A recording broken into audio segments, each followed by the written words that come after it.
Muy buenas. He creado esta línea de tiempo en donde voy a explicar la evolución de las teorías de la lógica matemática elaborada por mi persona, Alexis Alba. Ok, como primer punto tenemos a la civilización 4 Cristo, en donde tenemos a Egipto en el 3000 Cristo. Ok, en Egipto se descubrieron los indicios del teorema de Pitágoras. Y en Mesopotamia, en el 3700 Cristo hay aportes del álgebra. Y también en Egipto podemos encontrar el famoso teorema de Pitágoras. Los sumerios egipcios crean el primer sistema sexagesimal. Como tenemos en las imágenes, aquí sería más o menos un ejemplo de cómo era este sistema. Ok, Pitágoras aparece en el 569 Cristo, aportando con su teorema de Pitágoras como la base para las matemáticas. Aquí podemos observar a Pitágoras cómo se veía en su época y sosteniendo lo que sería su teorema de Pitágoras, más o menos como una representación gráfica. Tenemos a Platón. Él aparece en el 427 Cristo con su teoría de las ideas, o sea, distinguir la percepción del humano a través del uso del sentido y la razón. En su época enseñó a sus alumnos, en secreto para no ser descubiertos, usaba un pentagrama y en su centro la letra G. Como contraseña transmitía el conocimiento oculto de la arquitectura a sus alumnos. Ok, Euclides aparece en el 325 Cristo. Él contribuyó estableciendo la duración del año y llega a explicar cómo se mueven la luna, el sol y los planetas. Aquí tendríamos a Euclides graficando lo que sería la rotación de estos cuerpos. Sería como una representación audiovisual en esta línea de tiempo. A continuación tenemos a Vitruvio, que aparece en el 80 Cristo.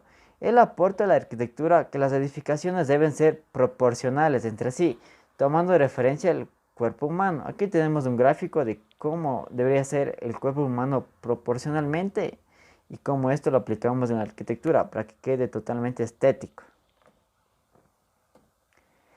Ahora tenemos a Leonardo de Pisa, que aparece de 1170 a 1240, conocido también como Fibonacci, el mayor exponente de matemático en la Edad Media.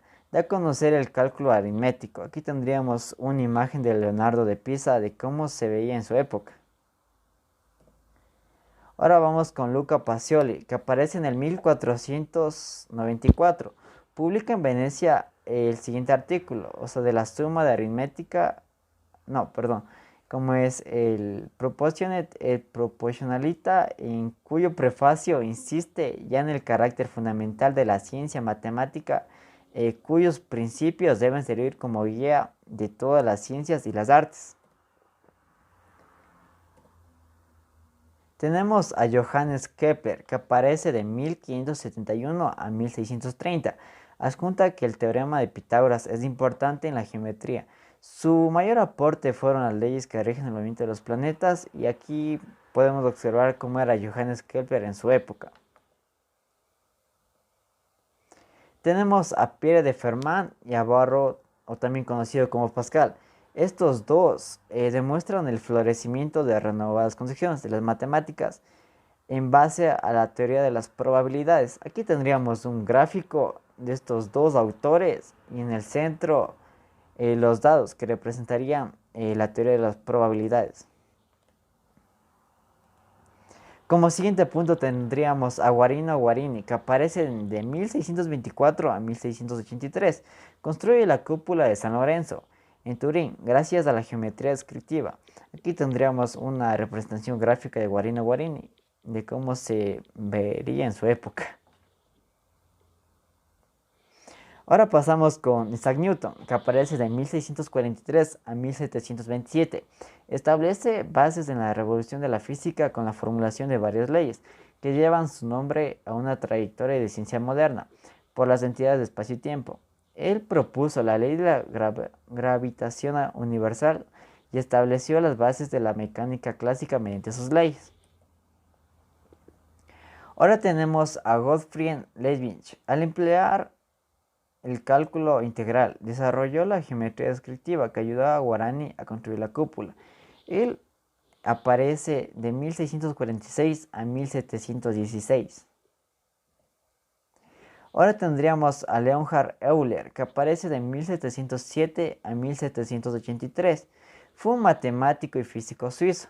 Se trata del principal matemático del siglo XVIII y uno de los más grandes y prolíficos de todos los tiempos, muy conocido por el número de Euler, número que aparece en muchas fórmulas de cálculo y física. Aquí tendríamos a Leonhard Euler, una representación de cómo se vería en su época.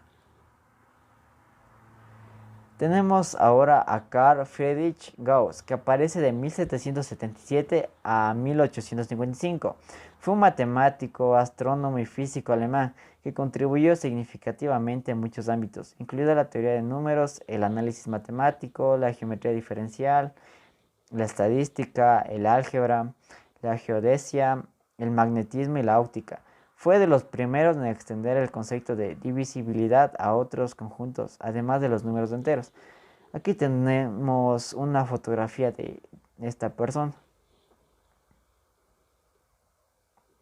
Ahora tenemos a Bertrand Russell, que aparece de 1872 a 1940.